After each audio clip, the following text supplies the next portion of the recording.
Okay. Hello and welcome everyone to our roundtable conversation with some of the authors of Hille House Publishing, some very late, very recent, and some from a few years ago. This is the beauty of celebrating our 5th anniversary. I can't believe it's been such a long time already. Even it feels much shorter and much longer, all at the same time. So today we are celebrating what happens, not just the Hille House Publishing, but really what the magic that is created in the containers with all the authors, and the ripple effect that the stories and the wisdom is creating in the collective. And that's what I'm so excited about, to continue facilitating. And I have gathered 3 incredible leaders, women and men, who are working in conscious creation and spiritual leadership. So let's start and introduce you. Maybe we'll go to Sue first. Just tell us a little bit about who you are and what magic you're bringing into the world. Thank you, Krystal, and lovely to be here with you both, Marijana and Nakhli. I've been working with Krystal for quite a few years now, on and off. We've done 2 beautiful collaborations together with other authors as well. But myself, my background is long time in the coaching space, 24 years in my own practice, from leadership development all the way through to huge life transitions and reinvention of self. I've gone from one-on-one to huge corporate change programs and settling beautifully back into one-on-one, where I just love to go really deep and help people along the path to their full spiritual, personal, and whole of life expression, and coming home to themselves. Working with Krystal has really helped me to own my spirituality and stand in it. And combining that with all of the evidence-based, psychological-based coaching, as well as all the other programs I've done and the corporate experience and I've been working for over 40 years. I've now done my own big transition, and I've done the whole sea change, tree change thing, and I'm now living in a place which is dominated by nature. And nature is just the greatest healer. So I'm living right now in a space of complete renewal. And yeah, that's where I'm at today. I love that. Thank you. I'm sure I feel very humbled that you say that your spiritual leadership has been developed through the books. And I feel like that might have been like a tiny part of your spiritual development, but there's so much more, having read your stories and all of the incredible things that you have done leading up to. But Krystal, you gave me the confidence to own my voice. Right. Yes. Thank you. That's beautiful. Yeah. Because it was all there within you, but then just bringing it out, right, and voicing it. That's the magic of writing a book. Yeah. Exciting. Thank you. Let's move to Nakhli, all the way over to Switzerland. Welcome. Thank you, Krystal. Pleasure to be here. So yeah, I guess we met a few months ago. I can't believe how fast things went during the whole project, and I met you and a wonderful group of co-authors that we all collaborated in the book Corporate to Calling. And in a way, it summarized my personal journey. So I've been in corporate for more than 2 decades now. I've experienced the beautiful side of it, how much it's rewarding. It elevates you. It opens up your vision in so many different topics. You meet wonderful people. You are inspired, empowered. But at the same time, you also see the dark side of corporate. And you see how much it could be a negative place or a devastating space, that people feel trapped in it, they feel overwhelmed, and they feel what we call in a golden cage. And I noticed that maybe my mission here is to be there for others who are in this spot. I've been there myself, been through a number of transformation and transitions. And I feel that my own perspective gave me this ability to hold space for others, to feel that they are in a non-judgmental space, that someone that can really tap into what they are speaking, experiencing. And from there, we find the way together to move forward. As a coach, and I call myself Awakening Coach, I help others in a three-step process, and it's called Remember, Connect, and Thrive. And the reason why I say remember, because it's not something that I can tell anyone about themselves. I just help them to connect with who they are, to remember who they are and what is their mission. And I feel so privileged in doing that and in supporting others. I combine my coaching teachings and experience. I also studied Eastern philosophy. I became a yoga teacher and breathwork instructor. And I use all these principles together to empower others, to give them practical tool to move forward and to continue their journey. So yeah, I'm looking forward to this conversation today, and it's so wonderful to meet you and Mariana again. And Sue, it's a pleasure seeing you and meeting you for the first time. Thank you. Thank you, Nakhli. Yeah, that your work is, as it feels like, you are the bridge builder. That became very clear in your chapter, the bridge builder between corporate and the spiritual. So it's a very unique and powerful and important role that you're holding. Mariana, let's move to you and the magic that you are bringing into the world, all the way from Germany. All the way from Germany. Thank you for having me. Thank you for the invitation. Hi, Sue. Nice meeting you. And congratulations for your 5 years anniversary. That's amazing. Great to celebrate that with you. And I was just thinking how to introduce myself in this moment. Like we always have choices. And my passion is to heal our identities, or the ones that are holding us back from showing up as who we are. And I am today health, joy, unconditionally committed to strip away the stories that are holding me back and go deeper and face my emotions and claim that. And I know that we have options, that we can claim different identities, but there's one true identity. And I'm referring to Nakhli now, to reconnect with who we truly are and who we've always been. And this contributes to health, to balance, to, well, spreading our light is also holding the frequency. And as you introduced it, like how can we have impact on the collective? We have it by doing the work ourselves and then sharing it with others.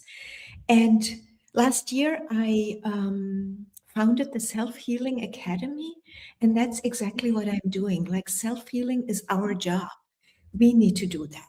No one can do that for us, the healing, but we can have people who inspire us, who guide us, who've done the work, or who are going that path. And it's all about reconnecting with this essence, with our heart, with the truth, feeling our emotions. And now I'm coming to my chapter, how it helped me dive deeper, feeling the emotions and using them as guides and not suppressing them, because they hold so much beautiful information. They're guiding us back to our heart as well. And healing the stories that we are still running on and believing, and transforming our identities. And for me, it's an ongoing job. It's not something I do once. It's like daily practice. And this is my passion. And this book helped me dive deeper into that feeling part. My chapter is from suppression to unconditional expression, and understanding how much energy I lost, let's say, or how much energy it cost me to suppress who I was and hold back. Also, shame and guilt. These are energies. When we are holding on to them, well, we cannot, show up as who we are. And this book helped me dive deeper and show up as the suppressed version that I was and heal that part through writing and not being ashamed of collapsing, feeling suppressed, having these suppressed stories within me, but showing up with them gave me so much strength. It felt like there's nothing to hide. And if I don't hide, I don't need that energy to hide. Mm. And this was one of the big breakthroughs for me while writing that book, and also feeling into my own stories once more and connecting, and then also letting go and say, no, that's not my story any longer. That's not who I am. Mm. And thank you for this experience. It's a healing experience, a self-healing, to come back to my self-healing. It's a self-healing experience to write and to share. Yeah, absolutely. Thank you for putting it so beautifully and creating that full circle.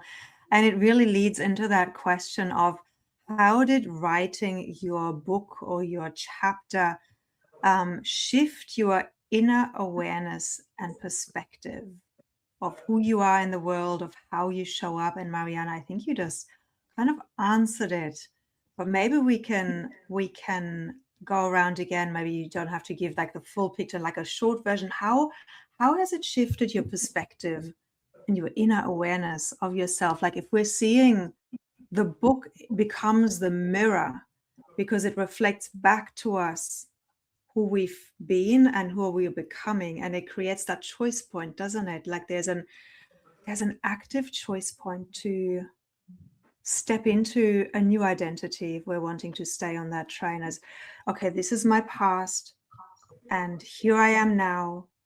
And now that I've written about this, what am I going to do with it? How am I going to show up differently now as a leader, potentially as a thought leader, as a spiritual leader in the world?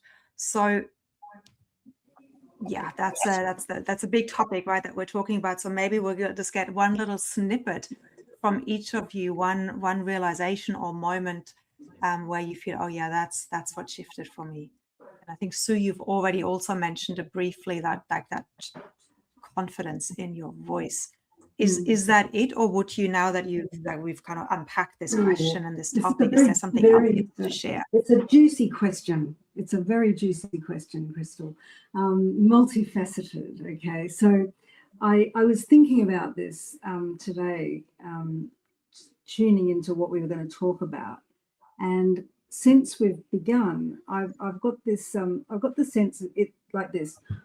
The whole process of having to, allowing the free flow writing and then having to organize it into a certain word length and structure, and having the discipline to focus and to become more succinct and to give the reader the creative arc and all of this, the narrative arc, having to present a coherent something or other for people to receive and understand.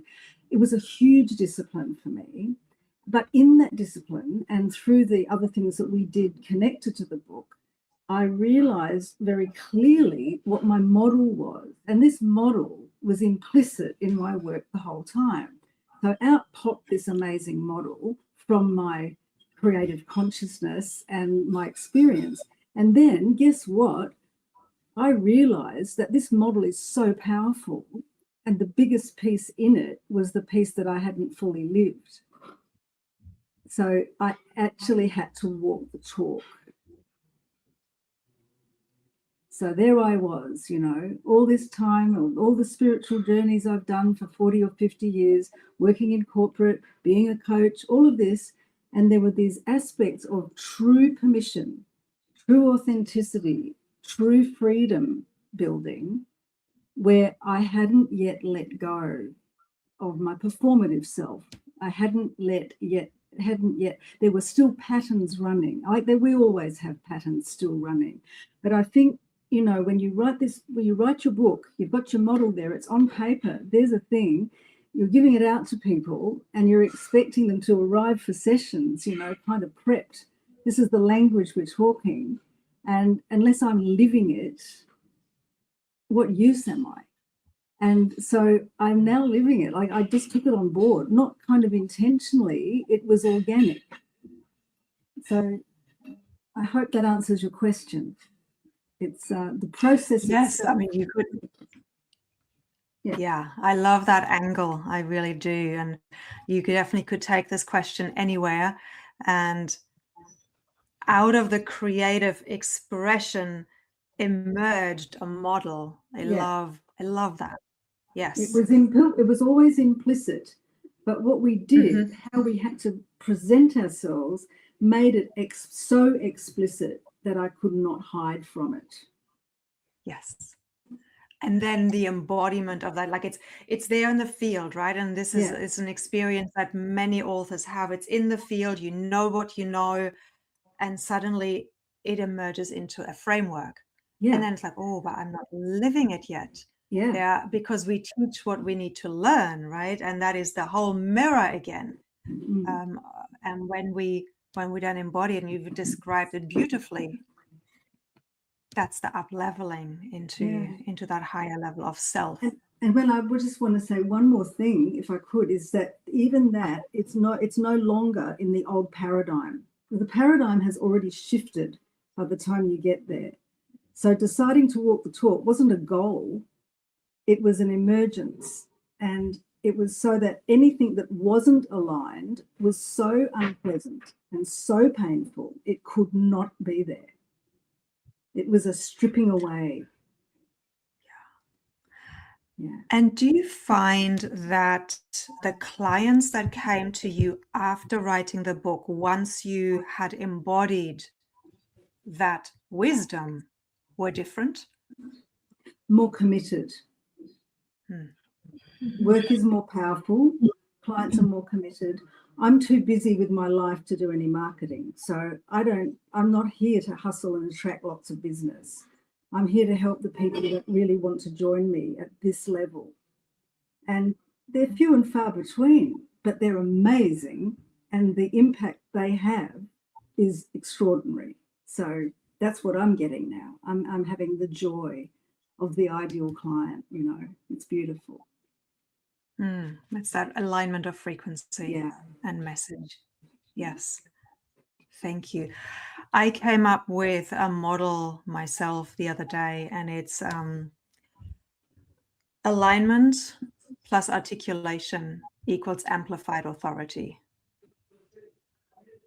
So when we're fully aligned with who we are, we then and we have that reflection of who we are, why we do what we do, and we can articulate that with alignment plus articulation.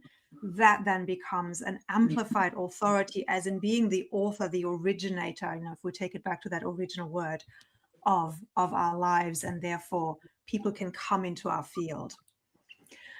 So you can see that we're not going around one by one answering the same question.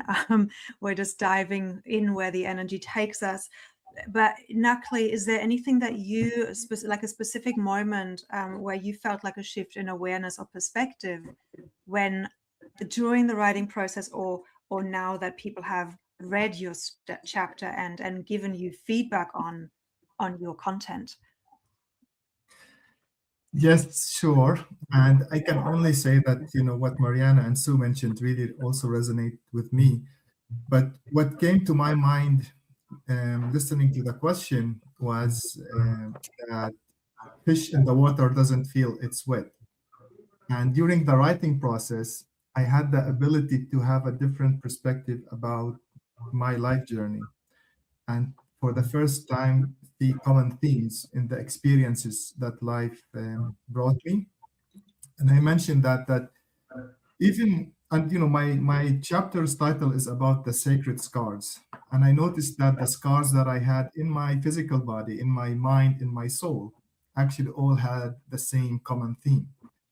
And you mentioned also the mirror that sometimes we look at. So it allowed me to see and ask myself, where is it here that I should learn? Or what is my lesson in going through all these experiences?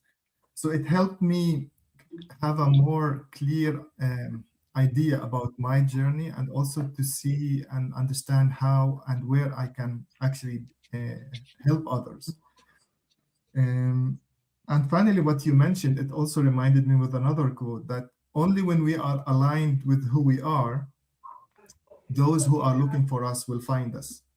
And that's the difference between chasing or doing marketing and between attracting. So people will see us, will connect to what we have. They say that authenticity is the new currency. I really believe that. So I think it's something that maybe we all have in common. Yes, and I love that. Like I was just thanking you before we came on live for all the people that you're connecting me with.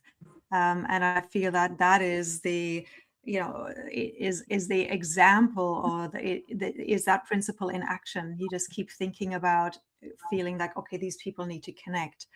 So it certainly, I have noticed that the more I align, the more I'm true to myself, things can flow. And Sue, I'm echoing really what you've been saying, and I feel like we all have that same experience. So Mariana, what was that like for you? Have you felt that, having written the book, something shifted in the way you show up as a spiritual leader, or as a thought leader, as a healer, as a coach in the world? Definitely. I avoided the word healer before. Now it's on my website, with the commitment of self-healing, like responsibility. And I feel like I can only add to what has been said. It's this authenticity, to own it. And I feel I'm owning my gifts more through this book, because I could see them also throughout the path. The gifts were always there. They were hidden, but they were always there. And owning that more, going deep, committing with people, and also speaking that out. I'm not here to pull you any longer. I used to do that. I'm not doing that. And I'm okay with where you are. You need to do the job. And if you don't want to do that, then I'm not the right person right now. And there's so much more clarity and commitment that I'm also asking from the other person. Like, not in this, okay, yeah, of course, like in this people pleasing in between. Of course, I'm compassionate and I see the person and I can hold the space, but I'm not running like after the healing of you. And that's completely different. That's a higher level. It goes deeper. And we can also be faster when we are both committed. This is what I learned throughout the last 4 or 5 months since it got published, or since the writing started. And I also learned about myself that I detected not only my personal patterns that were blocked, but the collective ones that we all share, and that we are here to break or transform these collective patterns that we all agreed on, that we all agreed on, to play on this level of non-authenticity. And that's a collective thing, and I'm very passionate about contributing to that one too. And that came through writing, that I felt that, oh, this is not only mine, and also through the conversations we had. And I also found a few topics that I felt like, wow, that's collective. This goes deeper than my own story. And Time's Up inviting us to point or to shine the light on the collective patterns that are keeping us collectively holding back. So this is something that I value a lot through this writing process, that I could see that more clearly. It's not about me, it's about us. And I'm the walking example, of course, but it's more about us than about the single individual.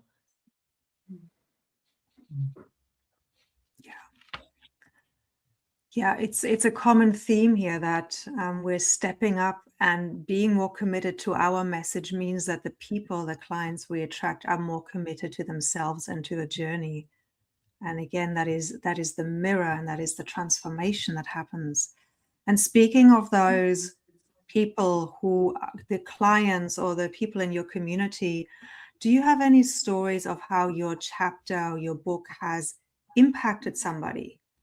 Has some, where people have come back to you and said, wow, I needed to hear this, or this, what you shared here has shaped me, or has transformed me, or has shone a light on how I see this particular aspect of my own life?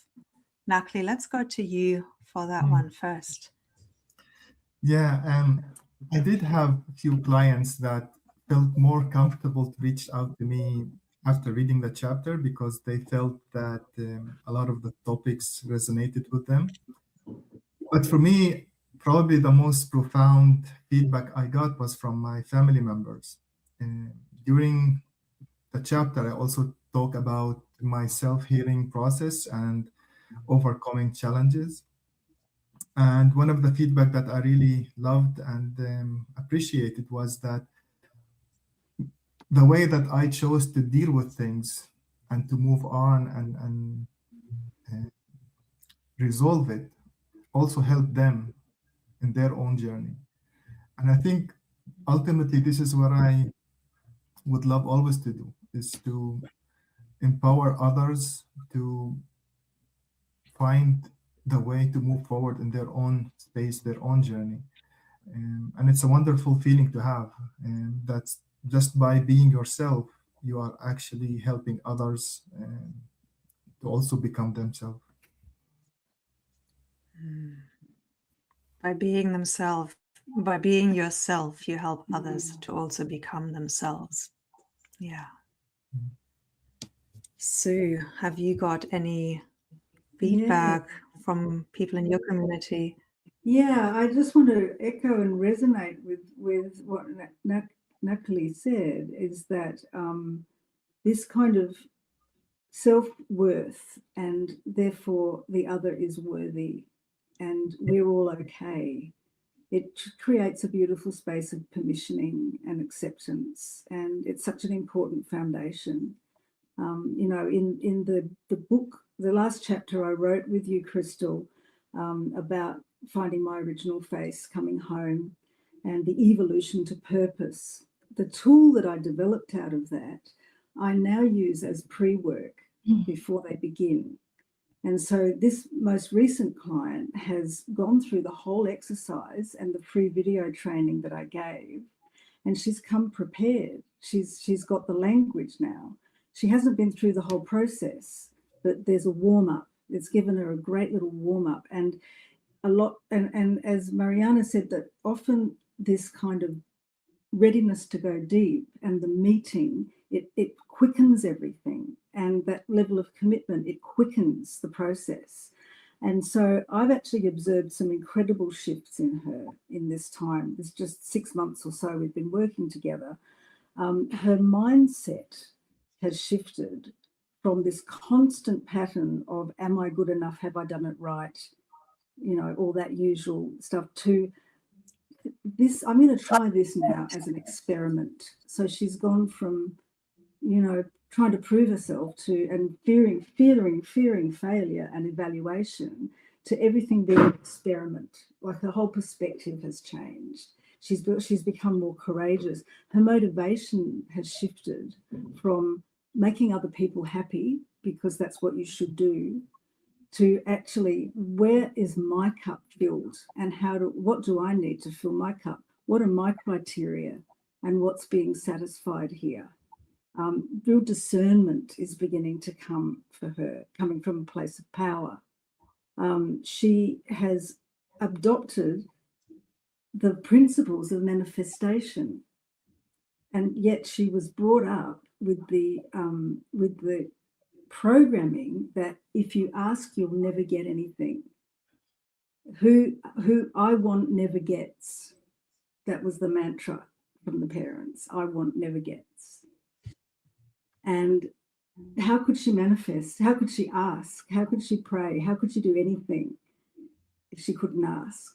And then finally resourcing, realizing that the people that were already around her that were ready to offer knowledge and support weren't people that she had to impress. They were people that she could bring in on the project that she was doing that was actually going to be really good fun and really viable.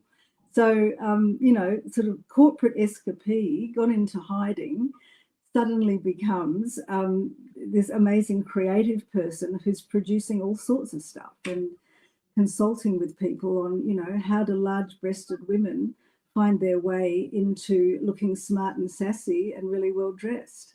She's got a whole group of people around her that can resource this quest, and she's got the inner principles ready to begin coaching those people. So I'm so proud of her. So that's what she got from being committed and doing the pre-work. Mm. Yeah. That's wonderful. I hope that the streaming is okay, because for some reason on my end things are stopping and starting. So hopefully it's okay for everyone else. Mariana, I'd love to turn that same question over to you. How as one of your clients potentially, or people in your community, how have they been impacted by your story and by your book? What I liked most, I have my family in this as well.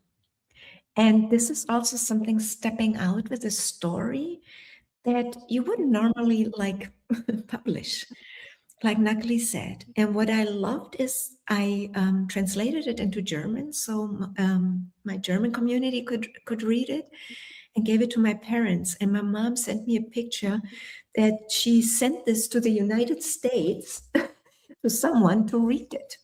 And for me, that was kind of like wow, there was so much acceptance and also pride in the sense of, well, read this. My daughter contributed to something.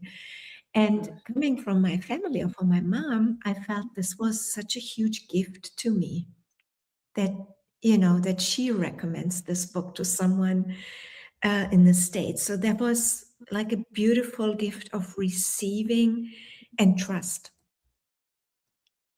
And from other people, I heard different takeaways, and I felt all of them were really also touching for me, because you never know how is this going to land. And I recall one person told me, when we are depriving ourselves from our gifts, depriving, is that the real word? Like suppressing our gifts? We are not suppressing them only for ourselves, but for all the people around us. And that's exactly the message. It's not only about us, it's about us personally. It's about, the people that surround us. One other person came back to me and said, this is a book that you don't read just once, you go back to it. So it goes deep, it affects you, you learn something, you mirror yourself. And this is exactly what I want to do. I want people to not just read it and put it away, but just connect with the essence and with your own essence. Or one other person said, well, how much our patterns shape us. We need to have that awareness. We don't have to get sick like before we start doing something. And that was also one of the messages in here. How much energy we are spending on survival mode that we could creatively use for creating something in a different from a different connection. So there were beautiful different feedbacks coming through, and some people just read their own story, I felt,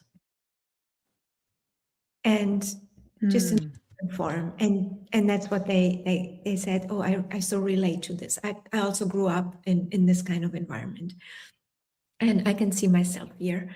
And that's exactly what it is meant to be. It's meant to connect to the other person so they can give themselves permission. Nothing's wrong with us. We want to see ourselves. Yeah, that's a few feedbacks. Yes. Quite a few. Thank you for sharing those, those reflections and that feedback that you're getting from the community. And that is really one of the things that it's so important to me, that when we write our stories, our life, we always look at the universal themes that we give unique expression to. And I feel that's why we can recognize ourselves in so many of the stories, because they all have that archetypal hero's journey from something, from a void, from struggle, from absence, from not being heard or seen or abandoned or not loved, to then striving towards overcoming that. That is a universal hero's journey that we're all on in one way or another. And so I love that you've had those reflections. So as we're bringing our conversation to a close, I would love to hear how people can reach out to you if they've resonated with what you've shared and they would love to reach out for a chat or to see how they can get involved with you. What would be the best way? Let's Nakhli is spinning on my screen, so I'm going to go to Sue first, and you can share how people can reach out to you, and I'll put that any link or email or whatever you want to share into the notes as well. Well, mine is really, if they want to go to my website, they'll see something that's a little bit out of date, and it might not quite give the frequency that we're on now, but you can certainly get a bit of background information, and that is www.irisgroupcoaching.com. So maybe LinkedIn, if they want to reach out LinkedIn, and they resonate with you, maybe LinkedIn might be a place to just say hi. Yep. Or send me an email, please. Sue@irisgroupcoaching.com. Shall I put that in the chat, or are you going to share that, Krystal?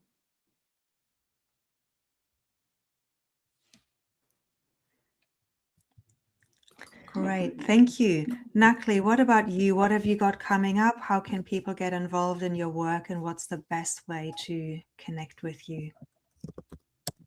You put your link tree in there. I'll put that in the show notes. So I'm available on social media platforms. LinkedIn probably my most useful one. I also shared the link to my link tree. You can also find links to Instagram and other ways to reach out to me. There's also option to use Calendly to book a meeting in my calendar. I'm looking forward to connect with you. Or simple Google search my name. There's not a lot of people with the same name. Yeah, you've got one of those names that if you put it in, people can find you. Wonderful. Marijana, you've given me yours. I'll put that in the show notes as well, your link tree. But you've already mentioned your academy. Is there anything else you'd like to share and how people can get involved with you? Definitely LinkedIn or my website, reconnecttoself.com, or Marijana@reconnecttoself.com as my email.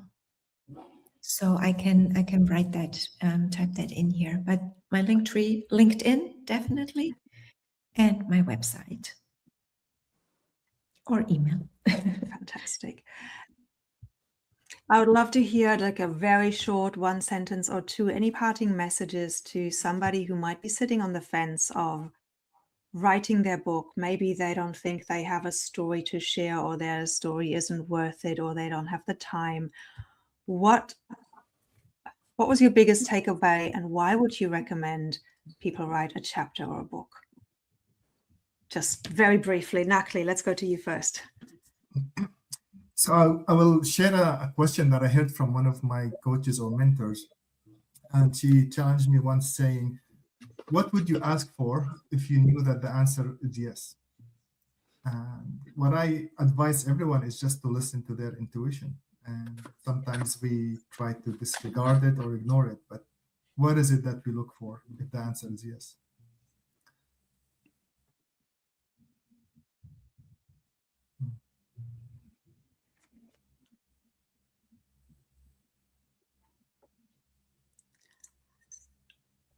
Nakhli is frozen for me, but he still looks like he's speaking, so I don't want to talk over him in case he's not.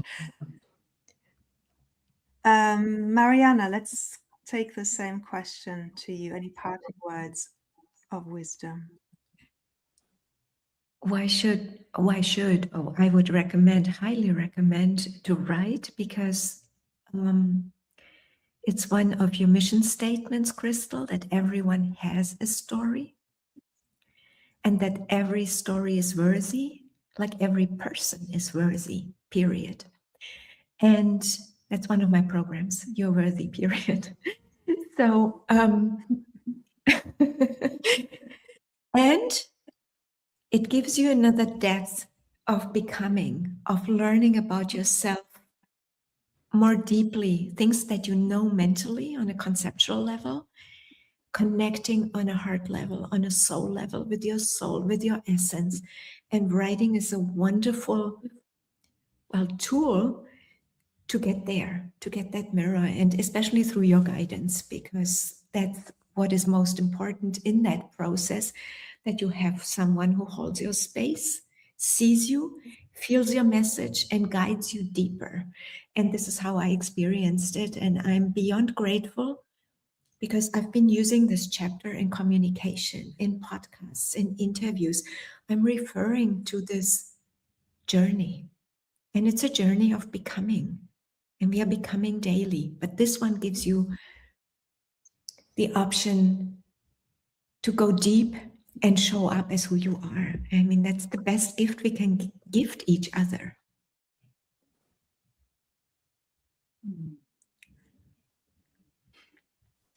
Thank you. That is so beautiful. That's so well said. Thank you.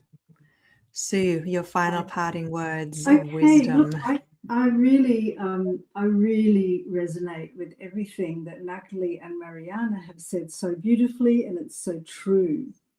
And so I would then just say, just purely from my space as my journey, for those of you who are listening or watching this, if you think that you've got it all together, but you're a bit frustrated because everybody else seems to be writing and you're still not doing it, and you know that you're holding some knowledge, why not give yourself a challenge and just have one conversation with Krystal?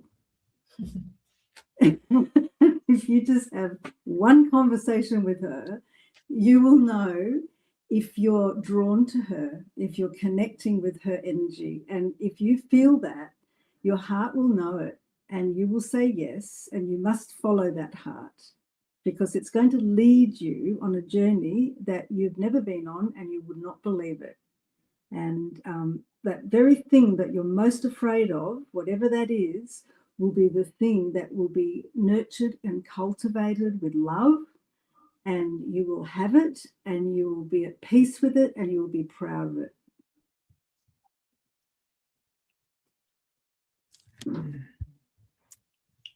Yes to that. Thank you.